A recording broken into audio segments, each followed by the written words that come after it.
Hello, Hasan law study में आपका स्वागत है। आज की इस वीडियो में हम चर्चा करने जा रहे हैं मुस्लिम लॉ में हक शुबा या पूर्व क्रियाधिकार या अग्र क्रियाधिकार, मतलब इसी को कहते हैं हक शुबा को ही। तो हक शुबा के बारे में चर्चा करेंगे आज की इस वीडियो में। मुस्लिम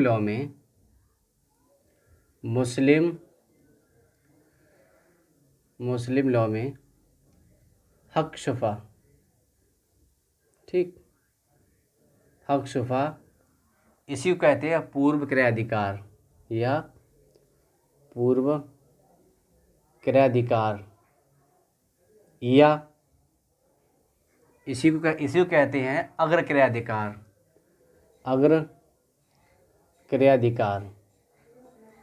ठीक है, इन्हीं नामों से इसे जाना जाता है। कहीं शुबा भी सिर्फ कहते हैं। अगर आप हमारे चैनल पर नए हैं तो मेरा चैनल नीचे रेड बटन दबाकर अभी सब्सक्राइब कर लें, बिल्कुल निःशुल्क है। मेरी इस वीडियो को लाइक करें, शेयर करें, कमेंट भी किया करें। अरबी शब्द शुफा का अर्थ होता है जोड़ना। ये जो शुफा शब्द है वो अरबी शब्द है, ठीक। शुफा यही कहा जाए, शुफा जो है वो अरबी शब्द है। अर्थ है जोड़ना, ठीक। क्या अर्थ है इसका?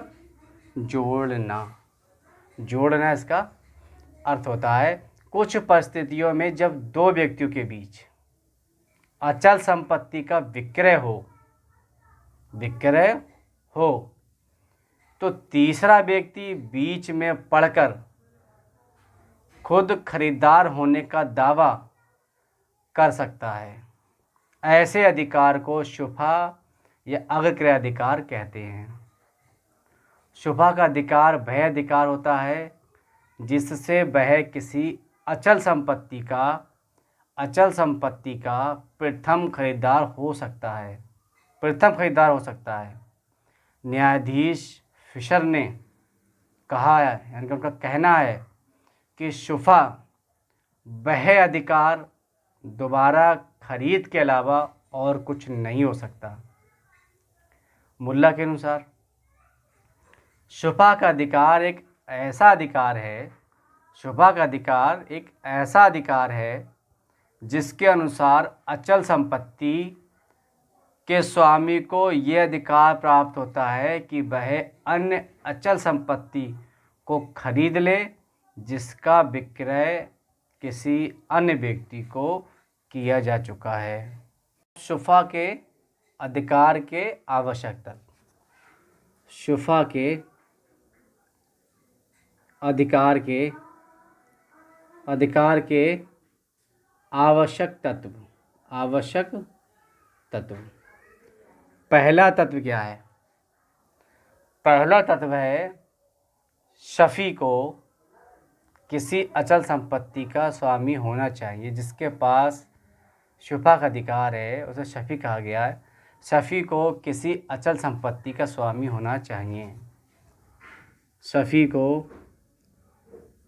किसी अचल संपत्ति का स्वामी होना चाहिए। संपत्ति का स्वामी होना चाहिए। दूसरा तत्व है शफी की अचल संपत्ति के अतिरिक्त किसी अन्य संपत्ति का विक्रय होना चाहिए। शफी की अचल संपत्ति,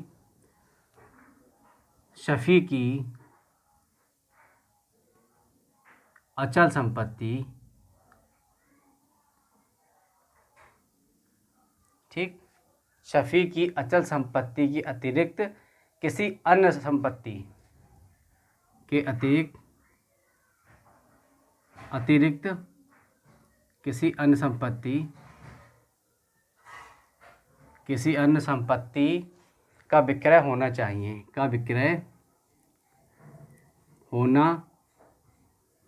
होना चाहिए, ठीक। तीसरा, बेची जाने वाली जो बेची जाने वाली संपत्ति है को बेचने वाला तथा शफी के बीच में उस संपत्ति के एक संबंध होना चाहिए। एक संबंध होना चाहिए। जो संपत्ति बेच रहा है, ठीक है, बेच रहा है तथा शफी के बीच में संबंध होना चाहिए। ठीक, संबंध होना चाहिए। उसके बाद शफी ऐसे संपत्ति को उसी कीमत पर और अन्य शर्तों के अधीन प्राप्त करने का हकदार है। उसी कीमत पर अन्य शर्तों के साथ खरीदने का हकदार है, जिससे कीमत और जिन शर्तों के अंतर्गत वह क्रेता द्वारा खरीदी गई है। ठीक, किसी ने जो खरीद ली है संपत्ति, जिस शर्त के साथ खरीदी है, उन शर्तों के साथ भी शफी खरीद सकता है। शुफा का अधिकार एक प्रकार का विशेषाधिकार है जो किसी अचल संपत्ति के शांतिपूर्ण उपयोग के लिए उपलब्ध होता है। शांतिपूर्ण उपयोग के लिए उपलब्ध होता है, अन्यथा नहीं। चूँकि यह संपत्ति संबंधी अधिकार है, इसीलिए किसी क्रेता के विरुद्ध लागू हो सकता है और क्रेता का धर्म या उसकी जाति महत्वहीन है। इससे कोई लेन देन नहीं है। धर्म क्या है, जाति क्या है, इससे कोई लेन देना नहीं है हक शुफा में। उदाहरण, का खा को मकान का, पहले सुन लीजिए सही से, का खा दो मकान एक दूसरे के अगल बगल हैं। का आ का मकान है और खा बा का मकान है। बा अपना मकान खा रा को बेचता है। मकान खा जो है वो रा को बेचता है। आ कुछ खास परिस्थितियों में रा की जगह स्वयं खरीदने का दावा कर सकता है, क्योंकि उसका हक है। इसीलिए दूसरे शब्दों में कहा जाए कि आ को बा के खा का जो मकान है, खा मकान है, खा का नहीं, खा मकान है, मतलब आ को बा के खा मकान को रा के जगह उतने ही मूल्य पर क्रय करने का अधिकार है। ये अधिकार जो आ को प्राप्त हो रहा है शुफा है। कहने का मतलब ये है कि अगर कोई मेरा पड़ोसी है, बहुत सरल शब्दों में, और कोई अन्य व्यक्ति उस एक मेरा पड़ोसी है और मेरे अपना प्लाट है या मेरा अपना मकान है, मैं अपना मकान बेच रहा हूँ और किसी तीसरे व्यक्ति को, तो जो मेरा पड़ोसी है वो, उसका हक है, वो दावा कर सकता है, बीच में हस्तक्षेप कर सकता है कि ये जगह मैं लूँगा और उसी मूल्य पे लूँगा, ये मेरा हक है। इसी को हक शुफा कहा जाता है कि जितने में आपकी बात हुई, जिन शर्तों के साथ बात हुई दूसरे व्यक्ति से, वो जगह, वो भूमि, वो प्लाट मैं लूँगा, मेरा हक है। ये हक शुफा यानी कि जोड़ना। अब देखिए हक शुफा के अधिकार की प्रकृति। हक शुफा के अधिकार की